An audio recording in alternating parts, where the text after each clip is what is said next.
All India medical students association United से राष्ट्रीय अध्यक्ष और सीएचओ फेडरेशन से संरक्षक भरत बेनीवाल। जिस तरह से कि आप सभी को पता है कि लगातार संघर्ष, सभी जो मुद्दे हैं उनको लेकर अपन सभी का जारी है। सभी लोग लगातार लड़ाई भी लड़ रहे हैं। पिछले सप्ताह शुक्रवार को भी हम जो एनएचएम पीडी हैं चतुर्वेदी जी सर, उनसे भी मिले थे, एमडी साहब से भी मिले थे पिछले ही सप्ताह। और लगातार जो है आरयूएचएस के जो रजिस्ट्रार हो चाहे वीसी हो, सभी जगह तक हम लोग भागदौड़ कर रहे हैं। धन्यवाद देंगे हम जो दैनिक भास्कर मीडिया है उसको, जो उन्होंने अच्छे से हमारी बात को रखा। और जो प्राइवेट ट्रेनिंग फंड्स है उसके लिए एक बड़ी खबर चली पूरे राजस्थान लेवल के हिसाब से। तो इसी तरह से अगर मीडिया सपोर्ट करता रहेगा तो जरूर लोगों को उनका अधिकार मिलेगा, कर्मचारियों को उनका अधिकार मिलेगा, और जो बेरोजगार युवा हैं चाहे पढ़ने वाले युवा हों, सभी को उनका अधिकार मिलेगा। तो मैं आप सभी को यह कहना चाहता हूं कि साथियों, जिस तरह से जो ट्रेनिंग फंड का मामला है, उस प्राइवेट ट्रेनिंग फंड के मामले में आज यहाँ पे आए थे, मिले हैं अधिकारियों से। अधिकारियों ने कहा है कि भाई सैंक्शन मिल चुका है जो 1064 बच्चे हैं उनका, लेकिन उनमें से कुछ लोगों के वही इशू जो 809 लोग थे, उनमें कुछ एक लोगों के अकाउंट नंबर गलत थे, तो वही इशू दोबारा से इसमें आ रहा था। जो अकाउंट नंबर्स की पूरी डिटेल्स भी तैयार हो गई, बजट भी सैंक्शन हो गया, और बजट सैंक्शन होने के बाद जो है उनको जो पैसा मिलेगा उसके लिए जो एक अकाउंट नंबर सही होना आवश्यक है, क्योंकि किसी का भी एक भी गलत व्यक्ति के अकाउंट में पैसा चला जाता तो आपको पता है बड़ी समस्याएं आती हैं। तो अब यह पैसा 1-2 दिन में संभावना है कि इस सप्ताह में 100% काफी लोगों के अकाउंट में आ जाएगा। और उसके पश्चात जिन कॉलेजों ने डिटेल्स अभी तक नहीं भेजी है उनसे भी अभी ज्यादा से ज्यादा लोग, आज भी सुबह भी मैंने कुछ लोगों के लिए फोन कॉल्स किए थे प्रिंसिपल्स को, यहाँ से बैठ के फोन कॉल करने पड़ते हैं। कभी कल परसों भी मैं आया था, जब यहाँ से फोन कॉल्स करके गए थे, तो सभी जो डिटेल्स है वो आरयूएचएस को तुरंत भेजें, जिससे क्या है सभी लोगों के जो अकाउंट में उनका जो ट्रेनिंग फंड है वो आ सके। दूसरा,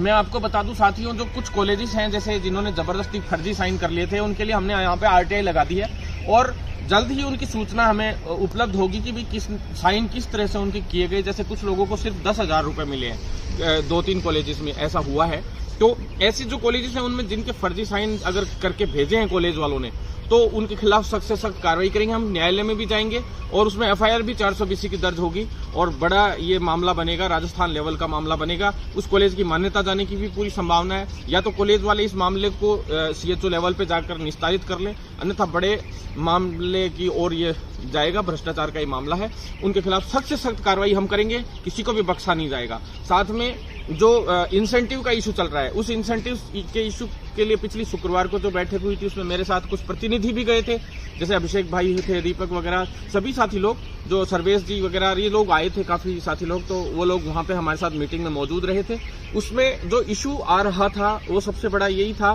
कि भी इंसेंटिव का इन्होंने ना तो पहले मैंने बात एक ही रखी थी, जो हर बैठक में एक ही बात रखी है, ना तो आपने गाइडलाइन जारी की, गाइडलाइन के लिए भी हमें आंदोलन करना पड़ा था, और फिर आप कह रहे हो कि पुरानी गाइडलाइन ही के हिसाब से ही मानने के। हमने तो कह दिया था कि बोले इंडिकेटर्स उसी के हिसाब से होंगे, काम भी उसी के हिसाब से होंगे। जब सीसीएच कंप्लीट वालों की जो उस वक्त टीओआर गाइडलाइन डाली गई थी, तो फिर जब उस वक्त डाली गई थी उसके हिसाब से आप इंसेंटिव का करना चाह रहे हो, तो फिर उस वक्त आप लोगों ने जो है इनको टीओआर गाइडलाइन वो जारी क्यों नहीं की, रिमाइंडर में करते थे। वो तो सिर्फ कार्य व्यवस्था पे उस टाइम लगाया गया था, तो उस टाइम आपने कहा, उस टाइम उन गाइडलाइन को जो है सीएमएचओ नहीं मान रहे थे, और फिर हमें आंदोलन क्यों करना पड़ता। अगर वही गाइडलाइन उस वक्त चलती और इंचार्ज बनाने की बात थी, सभी जिलों में वापस से भेज दिया गया है। एक बार और रिमाइंडर लेटर मैंने पिछले सप्ताह भिजवा दिया था कि भी जब सीएचओ इंचार्ज के रूप में है तो उसका इंचार्ज का अधिकार क्यों नहीं दिया जा रहा है उसको कई जिलों में, तो उसको अधिकार दिया जाए। साथ में जो उनके कार्य हैं, जो इंडक्शन ट्रेनिंग्स अभी पूरी नहीं हुई, तो वो इंडिकेटर्स कैसे पूरा करेंगे। और इंडिकेटर्स का मैंने साफ इनको दिया है कि भी जब इंडिकेटर्स पूरे नहीं कर पा रहे, तो जो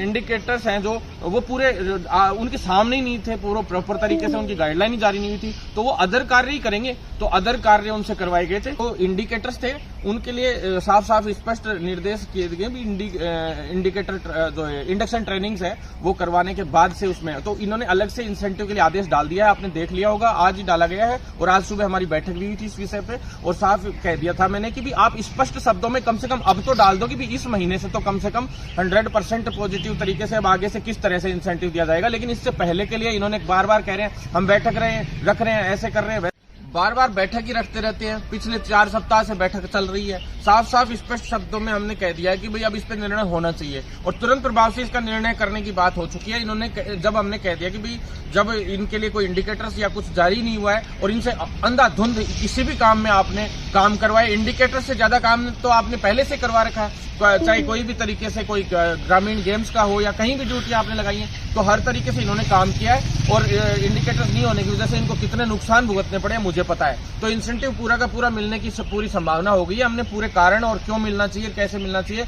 और पहले जब कार्य व्यवस्था के टाइम दिया तो अभी भी मिलना चाहिए, इसके लिए ये कह रहे हैं हम भारत सरकार से भी पूछेंगे। तो भारत सरकार से भी हम इनको रोली सिंह मैडम से इनसे सबसे पहले भी लेटर दे दिया था, पिछले सप्ताह मैडम आई थी 2 सप्ताह पहले, तब भी लेटर दिया और केंद्रीय मंत्री जी से भी इनको लिखवा के दे देंगे, लेकिन इंसेंटिव पूरा लेकर रहेंगे और 100% हमें विश्वास भी है कि विभाग हमें पूरा का पूरा इंसेंटिव सभी साथियों को देगा। तीसरी बात, मुख्य रूप से जो आपको पता है कि भी स्पोर्ट्स की और वेटिंग की और साथ में जो ज्वाइनिंग वाले साथी हैं, जिनका वेटिंग वाले साथी थी, जिनको ज्वाइनिंग दिन दिन डिले करते जा रहे हो आप, बीच में दीपावली आ गई, कभी कुछ आ गया कभी कुछ आ गया, मुश्किल से परिणाम घोषित करवाया हमने, RUHS से लड़ झगड़ के एग्जाम करवाई, इतना मुश्किल सारा काम किया मुश्किल से, तो उन सभी साथियों को ज्वाइनिंग के लिए हमने पुरजोर तरीके से आज बात रखी थी, शुक्रवार को भी रखी थी और उन्होंने विश्वास दिलाया कि भी आज और कल 2-4 दिन के अंदर अंदर 2-3 दिन के अंदर अंदर उनका लिंक डाला जाएगा। और जो है चॉइस पे एक बात अड़ी हुई है छोटी सी, कि चॉइस किस हिसाब से मांगनी, डिस्ट्रिक्ट की मांगनी है या क्या आखिरी है, जैसे पहले मांगी थी उसी तरीके से मांगनी चाहिए इनको, जैसे पहले मांगी गई थी चॉइस उसी हिसाब से ही मांगनी चाहिए। हमने तो कहा है कि प्रोसेस आप चेंज कैसे कर सकते हैं, जो प्रोसेस पहले हुई थी, लेकिन जैसे इनके पास SWC जो थे कुछ अपग्रेड किए इन्होंने, नए SWCs को फटाफट ये ऑनलाइन भी कर रहे हैं, सारी चीजें हैं, तो वो सारी चीजें एक बार इनको देखनी पड़ रही थी। अब लगभग मामला क्लियर हो गया है, जो SWCs जहां जहां खाली थे उनकी पूरी सीटें आ गई है लगभग क्लियर होके, और जो कुछ लोगों को ये दिक्कत आ रही थी इंसेंटिव में भी कि PHC पे CHC पे इन पे थे, उनका भी अब समाधान होने वाला, उनको पूरा कंप्लीट इंसेंटिव मिलेगा, क्योंकि गलती इनकी है विभाग की, न कि उनकी साथियों की। ये आप पोस्टिंग क्यों दे रहे थे वहां पे, तो इस तरीके से। तो अब जो पोस्टिंग वाला मामला है ये भी जल्द 10 तारीख से पहले चॉइस भरवा भरू के पूरी कंप्लीट करवा के और जल्द से जल्द 31 दिसंबर से पहले मैंने पहले ही आपको कहा था कि भी हर हाल में इनको 31 दिसंबर से पहले काफी CHO देने थे, कम से कम 31 दिसंबर से पहले इनको हर हाल में 10 से 11 हजार CHO इनको देने थे, लेकिन ये नहीं दे पाए। SWC अपग्रेड करके देने थे लेकिन नहीं दे पाए, तो अपन नोटिस दिलवाया था इनको उसी के हिसाब से। और अभी अगली जो CHO की भर्ती है वो भी इसी वजह से जल्दी स्पीडली हुई है, क्योंकि अपन ने केंद्र से नोटिस दिलवाया था। साथियों, जल्द ही अपने आंदोलन की सफलता होगी। युवा सत्याग्रह आंदोलन में भी जिस तरह से जो मांगे रखी गई थी परमानेंट की, तो परमानेंट के लिए लगातार संघर्ष अपना जारी है। और जो संशोधन करवाना है, जो अभी थोड़े दिन पहले एक गाइडलाइन जारी हुई थी जिसमें सभी संविदा कर्मियों के लिए डाला गया था, लेकिन साथियों उसमें अभी तक पुरजोर तरीके से जो सैलरी का इशू है उसको भी संशोधित करवा के और बड़े स्तर पे उसमें तो परमानेंट का इशू अपन ने क्लियर करवा लिया, लेकिन अलग से अपन स्थायी पोस्ट हमें चाहिए CHO को, और परमानेंट करने के लिए एक बड़ा आंदोलन भी किया जा रहा है। 1 जनवरी को बड़ी बैठक रखी जा रही है, प्रदेश स्तरीय जो है पदाधिकारी सम्मेलन उसमें किया जा रहा है। CHO की वेटिंग और स्पोर्ट्स का भी समाधान करने के लिए लगातार हम संघर्ष रहता है। CHO वेटिंग की एक बार के लिए इन्होंने नए PD साहब आए थे तो प्रक्रिया थोड़ी सी डाइवर्ट कर दी थी, लेकिन अब काफी हद तक वो पटरी पे आ गई है। उसी के साथ जो स्पोर्ट्स की है उसमें नए नियमों से ये करना चाह रहे हैं कि भाई स्पोर्ट्स की सूची हम नए नियमों से जारी करें, नए वाले जो नियम बने उसके हिसाब से, जबकि पहले वाले नियमों का इनका आपस में इशू चल रहा था, लेकिन वो इशू भी अब क्लियर हो गया। जल्द ही स्पोर्ट्स की सूची जारी करवा कर रहेंगे, चाहे 8 से 10 दिन के अंदर कुछ भी हो जाए, और बड़ी लड़ाई के लिए तैयार रहें सभी साथी लोग। बड़ा आंदोलन भी करने पड़ेगा तो आप सभी लोग तैयार रहें साथियों, कभी भी आपको बुलाया जा सकता है आंदोलन के लिए। धन्यवाद साथियों।